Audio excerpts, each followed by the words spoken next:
प्रिय विद्यार्थियों नमस्कार। एजुकेशन स्कूल परिवार में आपका स्वागत है। हम दिल्ली पुलिस कांस्टेबल के प्रीवियस पेपर सोल्व कर रहे थे। आज हम 8 दिसंबर 2020 आफ्टरनून शिफ्ट के क्वेश्चन सोल्व करेंगे। क्वेश्चन नंबर 1, एक कक्षा में विद्यार्थियों की औसत आयु 16.8 वर्ष है। कक्षा में लड़कों की औसत आयु 17.6 वर्ष और लड़कियों की औसत आयु 16.4 वर्ष है। कक्षा में लड़कों की संख्या तथा लड़कियों की संख्या के मध्य क्या अनुपात होगा। भी देखो, लड़के और लड़कियां हैं क्लास में, बॉय और गर्ल। क्या बता रखा है? औसत आयु 16.8 वर्ष है। कक्षा में लड़कों की औसत आयु क्या है? 17.6 वर्ष। तो लड़कों के नीचे लिखो औसत आयु लड़कों की 17.6 वर्ष और लड़कियों की औसत आयु 16.4 वर्ष। लेकिन पूरी कक्षा की औसत आयु क्या है? स्टार्टिंग में दे रखा 16.8 वर्ष। इसके सेंटर में रखो और एलिगेशन का नियम लगा दो, इन क्रॉस घटा दो, उनकी संख्या का अनुपात आ जाएगा। ठीक है, बड़ी संख्या में से छोटी संख्या घटाएंगे। 16.8 में से 16.4 घटा दो, क्या बचेगा? 0.4, 0.4 लिख लो। अब 17.6 में से 16.8 घटा दो, दशमलव हटा दो एक बार। 176 में से 168 घटाएंगे, कितना बचेगा? 8। ठीक है, एक अंक के बाद दशमलव था तो लगा दूं। ये अनुपात होगा।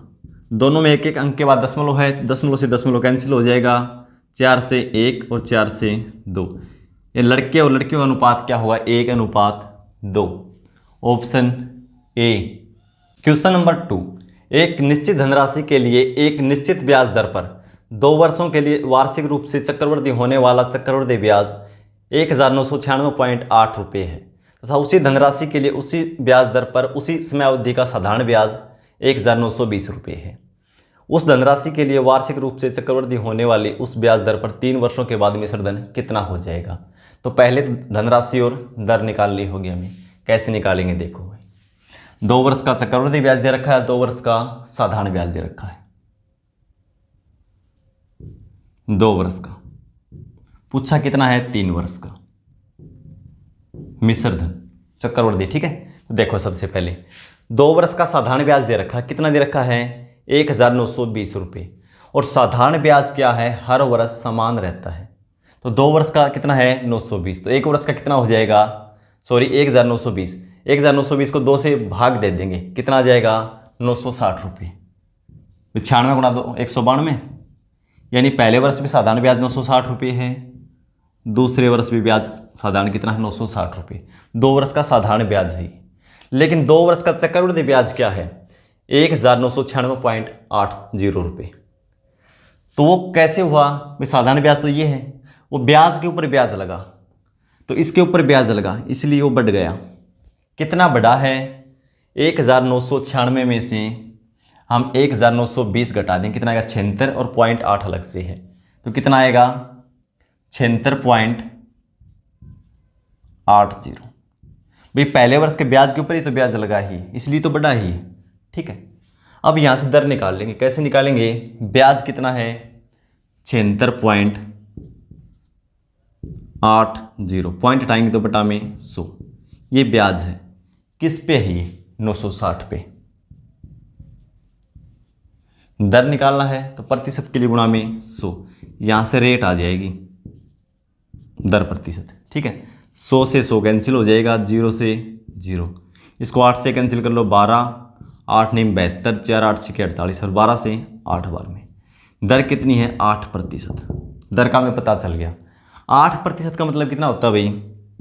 8/100। 4 से कैंसिल करेंगे, 2/25। यानी इसका हमने 2/25 निकाला तो कितना आया? 76.8। तो ये भी तो मूलधन का 2/25 हुआ होगा, दर तो सेम है। जो भी मूलधन था यहाँ पे उसका 2/25 किया हमने, तो क्या आया? 960। तो मूलधन निकालें, क्या करेंगे भाई? देखो 2/25 किया, जब क्या है? 960। तो इसका वापस 25/2 कर दो, मूलधन आ जाएगा। तो इसका 25/2 कर दे, किसका? 960 का। तो 960 गुणा में 25/2, क्योंकि जो भी धनराशि थी उसका 2/25 किया तभी तो 960 आया। तो वापस 25/2 कर दो, वो क्या आ जाएगी, धनराशि आ जाएगी। 48 बार में 480, 25 0 0, 25 8 220, 100 और 20 120। हमें मूलधन भी पता चल गया, कितना है 12,000 रुपये। मूलधन है 12,000 रुपये। अब क्या निकालना है, 3 वर्ष का ब्याज निकालना है और प्लस मूलधन, मिश्रधन हो जाएगा ना। मिश्रधन कैसे निकलेगा, मूलधन प्लस 3 वर्ष का ब्याज। 2 वर्ष का ब्याज तो है, 3 वर्ष का और निकाल दो भाई। साधारण ब्याज तीसरे वर्ष भी क्या रहेगा 960। अब ब्याज के ऊपर ब्याज लगा के निकाल दो, आसान हो जाएगा भाई। इसके ऊपर ब्याज लगाएंगे तो कितना आया था 76.8, तो यहाँ भी लिख दो 76.80। ठीक है भाई, इसके ऊपर ब्याज यहाँ भी तो लगेगा। देखो पहले वर्ष के ब्याज के ऊपर यहाँ भी ब्याज और यहाँ भी ब्याज, फिर दूसरे वर्ष के ब्याज के ऊपर यहाँ भी ब्याज लगेगा, कितना आएगा 76.80। अब इस पे भी लगेगा ब्याज, कितना 2/25, तो इसका 2/25 और निकाल दो। देखो 25 से कितना आएगा, 25 दिए 75, 1 भाग नहीं जाएगा अब। ठीक है, तो 0, 10 मिनट लग जाएगा। 0 25 7 175, बचेगा 5, 25 दूनी 50। 2 से गुणा करना है, 25 से भाग दिया कितना है 3.072, 2 से गुणा करना है तो 72 गुणा 2 कितना हो जाएगा 144, और 3 गुणा 2 6, 6.144 इन 6.144। ठीक है, तीसरे वर्ष का ब्याज आ गया। निकालना क्या हमें, मिश्रधन। मिश्रधन क्या होगा, मूलधन प्लस 3 वर्ष का ब्याज। मूलधन है 12,000 रुपये, तो इसमें ऐड कर दो सारी 12,000 रुपये। उसके बाद लिखना दशमलव के बाद जो भी लिखना आपको 00। ठीक है, 3 वर्ष का ब्याज, साधारण ब्याज क्या हो जाएगा, देखो 960 960 गुणा 960, 3 से गुणा कर देंगे, 3 0 0, 3 6 18, 1 27 और 1 28। ठीक है, ये हमने जोड़ दिया। उसके बाद 76.80 कितनी 80 कितनी बार है 3 बार, तो उसको 3 से गुणा करके लिख दो। 2 अंकों के बाद दशमलव लग जाएगी। 3 0 0, 3 8 24, 2 18 और 2 20, 2 21 और 2 23। ये भी हमने ऐड कर दिया। अब 6.14 और जोड़ दो इसमें, 6.144। अब इसको ऐड कर दो, मिश्रधन आ जाएगा। भाई कैलकुलेशन थोड़ी ज़्यादा है, 1-2 क्वेश्चन में आती है। ठीक है, तो क्या हो जाएगा 4 4 5 6 1 10 और 1 11, 1 4 और 1 5 1। मिश्रधन हो जाएगा 15,116.544 रुपये। कितने अंकों तक, दशमलव में 2 अंकों तक, तो कितना हो जाएगा 15,116.54 रुपये। 15,116.54 रुपये, ऑप्शन डी।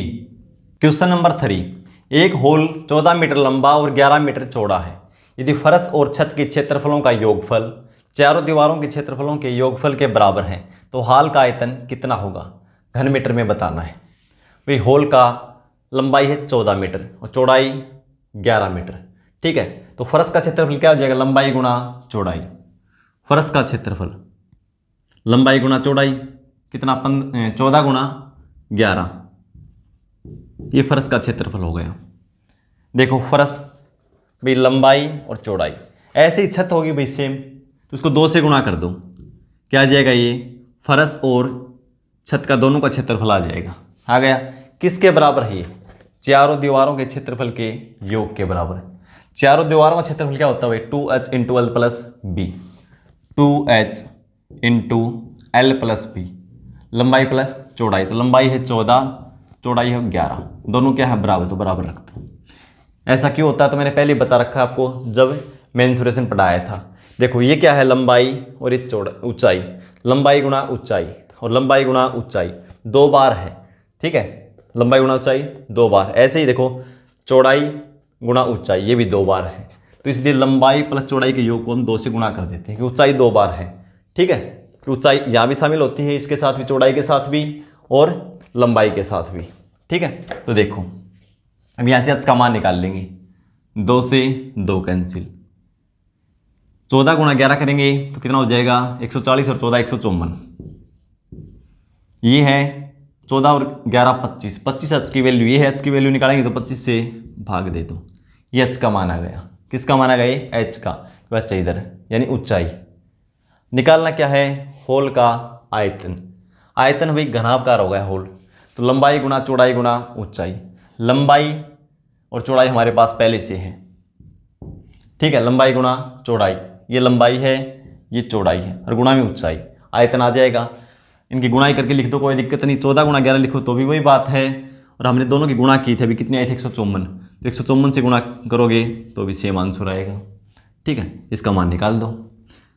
अब देखो इसको 25 से भाग दे देंगे, कितना आएगा देखो, 25 एकम 25, सॉरी 6 बार में जाएगा, 25 छिक्के 150, कितना बचेगा 4, 10 लगाओ, संख्या होगी 40, 25 एकम 25 बचेगा 15, 25 छिक्के 150, 6.16 गुणा में 154 कर दो, हमारा आंसर आ जाएगा। गुणा कैसे करेंगे तो देखो, पहले 154 को 6 से गुणा कर दो, 6 चौके 24, 2 30 और 2 32, 3 6 और 3 924। अब 0.16 से अलग से गुणा कर दो इसको, 2 अंकों के बाद दशमलव लगा देना, यानी 2 अंक दशमलव से साइड लिख देना। 16 चौके 64, 6 16 पाँचे 80 और 6 86, 2 अंक की साइड लिखनी है भाई। 8 16 कम 16 और 8 24, ठीक है, दोनों को जोड़ दो, कितना आ जाएगा 4 6 8 4 9, 948.64 घन मीटर, 948.64 घन मीटर, ऑप्शन डी। क्वेश्चन नंबर 4, एक फल विक्रेता के पास कुछ सेब हैं, उसने 30% सेब बेच दिए और अभी भी उसके पास 245 सेब शेष हैं। आरंभ में उसके पास कितने सेब थे? देखो भाई कितना इजी क्वेश्चन है भाई, एक दो क्वेश्चन में कैलकुलेशन ज़्यादा हो सकती है, इसलिए टेंशन नहीं लेना है। पूरे पेपर में एक दो क्वेश्चन ही मिलता है कैलकुलेशन वाला, ठीक है। कुछ ऐसे क्वेश्चन भी मिलते हैं जिसमें पेन रखने की जरूरत ही नहीं है, वैसे आंसर बता दोगे आप। देखो 30% सेब बेच दिए, जो भी सेब थे अपने आप में 100% थे, ठीक है। 30% बेच दिया तो कितना बचा 70%, भाई 100 में से 30 घटा दो, भाई जो भी सेब है वो अपने आप में 70% बचा है। ये 100% था, 30 घटा दिया तब कितना बचा 70%, और सेब बचे कितने हैं 245। इसका मतलब क्या हुआ 70% की वैल्यू 245 है, 1% की वैल्यू के लिए 70 से भाग दे दो, निकालना कितने सेब थे तो 100% थे अपने आप में, तो गुणा में 100, 0 से 0, 7 से 3, 7 पंजे 35, 35 गुणा 10 350 सेब थे। इजी क्वेश्चन भी आते हैं भाई, ठीक है, तो इसलिए टेंशन नहीं लेना, एक दो क्वेश्चन कैलकुलेशन ज़्यादा हो सकती है जैसे पिछले क्वेश्चन में थी, ठीक है ना। तो 350, ऑप्शन सी। क्वेश्चन नंबर 5, 2 अंकों वाली एक संख्या तथा इन अंकों को आपस में प्रतिस्थापित करके प्राप्त होने वाली संख्या के मध्य अंतर 54 है। यदि संख्या के अंकों का अनुपात 1:3 है तो उस संख्या के अंकों के योगफल और अंतर के मध्य कितना अंतर है? बिल्कुल इजी क्वेश्चन है भाई, पेन रखने की जरूरत भी नहीं है भाई। अंतर कितना दे रखा है 54, 9 से भाग कर दो। 9 से भाग क्यों करते हैं कंसेप्ट में 3-4 बार पहले पढ़ा चुका हूं, तो कितना आएगा 6, 1:3, ठीक है। अंतर 6 है तो 2 अनुपात की वैल्यू 3, 1 अनुपात की वैल्यू 3, 2 अनुपात की वैल्यू हो जाएगी 6, हमारा आंसर हो जाएगा, ठीक है। लेकिन बता देता हूं कंसेप्ट दोबारा एक बार, मध्य अंतर 54 है, 2 अंक मान लिए हमने x और y, ठीक है, ये इकाई का अंक है, ये दहाई का अंक है। देखो इसको 1 से गुणा करते हैं, इसको 10 से गुणा करते हैं संख्या बनाने के लिए, तो क्या हो जाएगी संख्या 10x + y। अंक पलट देंगे तो y आगे चले जाएगा, क्या हो जाएगा 10y + x। क्या बता रखा है मध्य अंतर 54 है, घटा दो बराबर 54 रख दो, ठीक है। अब देखो 10x + y माइनस 10y, ये भी माइनस का हो जाएगा, -x बराबर 54। अब यहाँ से देखो 10x ये माइनस का तो क्या हो जाएगा 9x, ये माइनस का ये प्लस का, तो घटाएंगे तो माइनस का 9y बराबर 54। यहाँ से कॉमन ले लेते 9x - y 54, 9 से कैंसिल करेंगे 6। ये करने की जरूरत नहीं है हमें, हमेशा क्या होगा अंकों का अंतर के लिए 9 से भाग कर दो, और अंकों का योग दे रखा हो, मान लो 2 अंकों की संख्या दे दी, जैसे कोई भी ले लो आप, जैसे 35, अंकों को पलटेंगे 53, इनका योग दे रखा हो और अंकों का योग निकालना हो तो 11 से भाग दे दो, 5 और 3 8, 5 और 3 8, 11 से भाग देंगे तो अंकों का योग देखो कितना आया 8, 3 और 5 8। ऐसे ही अंतर कोई भी संख्या ले लो, जैसे मैंने 27 ले ली, पलटेंगे तो 72। अंतर देखो कितना आएगा 5 4 45। ठीक है, 9 से भाग देंगे तो अंकों का अंतर देखो कितना आया 5, और कितना है दोनों में 5। इसलिए ये करने की जरूरत नहीं, ये आपको बता रखा पहले से। 9 से भाग कर दो, ठीक है।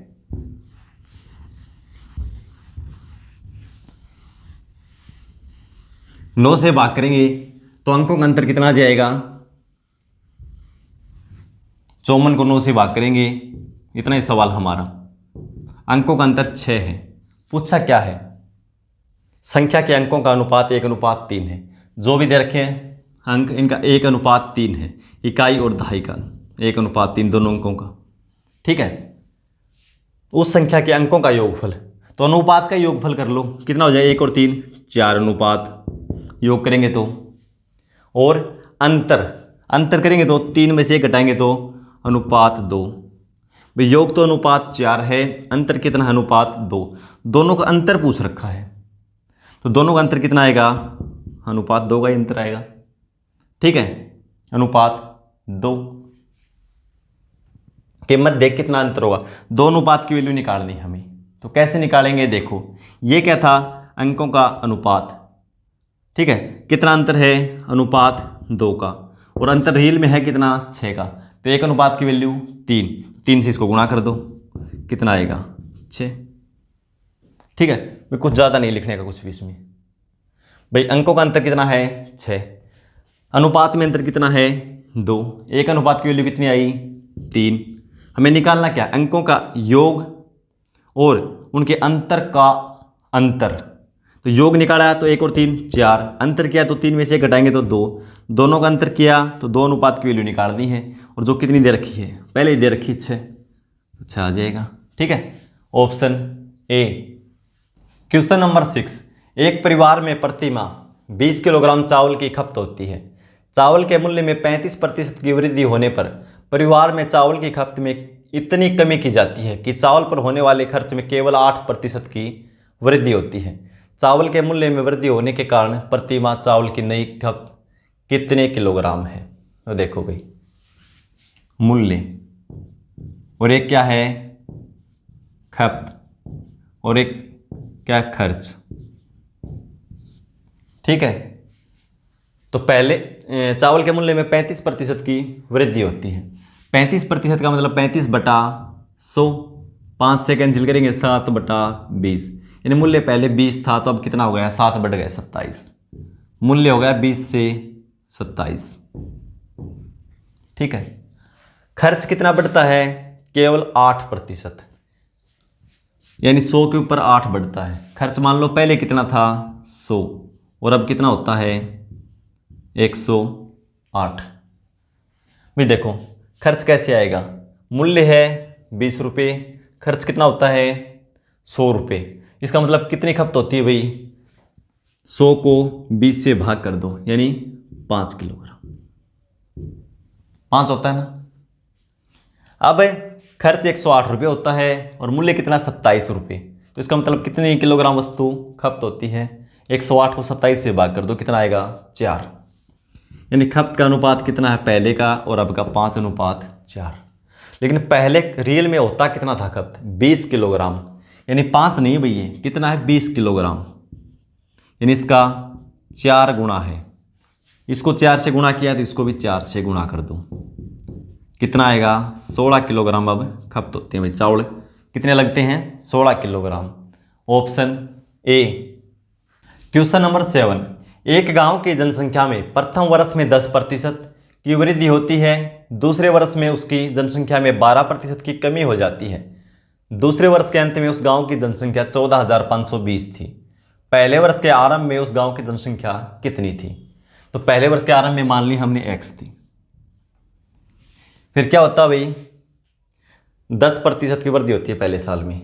10% का मतलब 1/10। ये चीज़ें आपको पता होना चाहिए, बार बार बता रहा हूँ मैं, 1/10, 10 के ऊपर 1 बढ़ जाती है, कितनी हो जाएगी, जो भी जनसंख्या थी उसका 11/10 हो जाएगी पहले वर्ष के अंत में। फिर दूसरे वर्ष में 12% कमी हो जाती है, 12% का मतलब 12/100, 4 से कैंसिल करेंगे तो 3/25, कितना 12%, ठीक है। कितना आ जाएगा, 4 से कैंसिल करें 3/25, यानी 25 पे 3 कम हो जाती है, तो कितनी हो जाएगी, जो भी जनसंख्या उसका 22/25। कैलकुलेशन को कम करो, इसलिए शॉर्ट फॉर्म लिखो उसका, ठीक है।